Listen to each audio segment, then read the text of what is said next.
Hi, I'm Nick, and I like comics. Hello, I'm Adam, and I know comics. Welcome to another episode of Imperius Arcs, where we cover story arcs and other comic-related tidbits to better inform and nerdify the world. Today we are discussing the DC comic book character Robin. All of them. Well, all the main universe Robins anyway, because that alone is like 5. Man, Batman goes through Robins like Adam goes through beard styles. Huh. So originally, Batman was a lone vigilante, only assisted by his butler Alfred, but then DC decided they needed a character to attract young readership. So along came Robin. Richard Dick Grayson first appeared in Detective Comics number 38 in 1940. Dick was a part of a trapeze artist family that performed for a traveling circus. After the death of his parents at the hands of the mafia in an extortion attempt, Bruce Wayne takes young Dick Grayson on as his ward.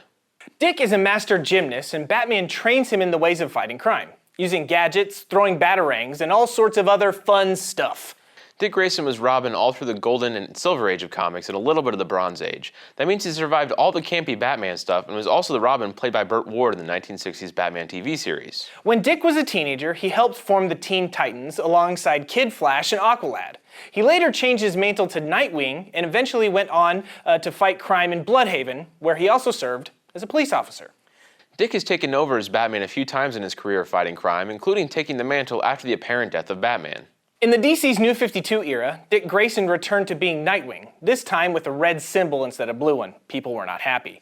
After being outed as Nightwing in the Forever Evil storyline, he now operates as Agent 37 in his series Grayson as part of the intelligent organization Spiral.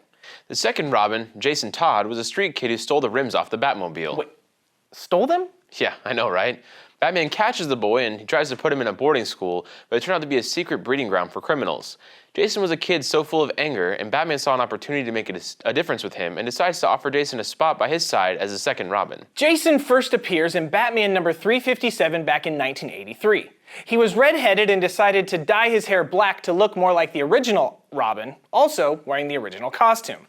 As far as readership was concerned, Jason was more of just a brash version of Dick Grayson.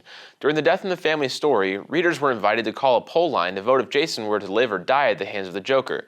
Infamously, the readers voted for the Joker to kill poor Jason by bludgeoning him to death with a crowbar.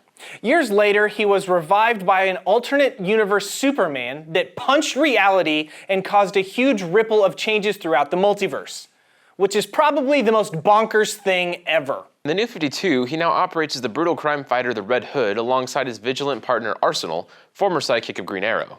Tim Drake, the third Robin, first appeared in 1989 in Batman number 436.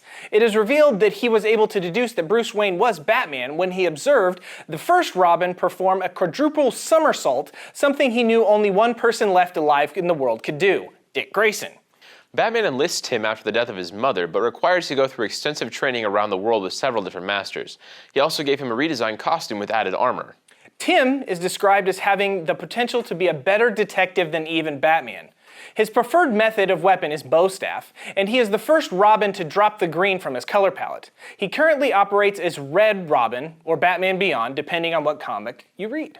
The fourth Robin was Stephanie Brown. She first appeared in Detective Comics number 647 through 49 in 1992. The daughter of villain Cluemaster, she took up a costume and identity as the Spoiler to spoil her father's plans.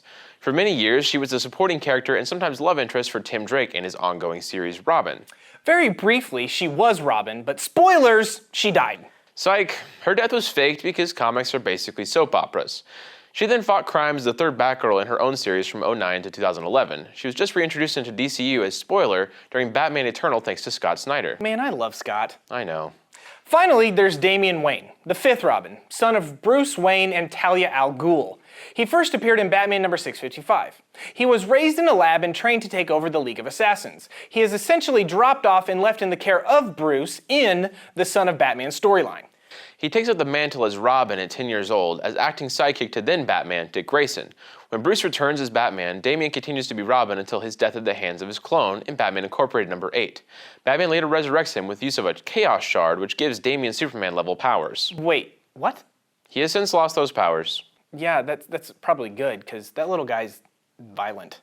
If you're looking for some Robin-centric stories to read, check out Chuck Dixon's run on Robin. Also, Grant Morrison's run on Batman and Robin, where Dick is Batman and Damian is his sidekick.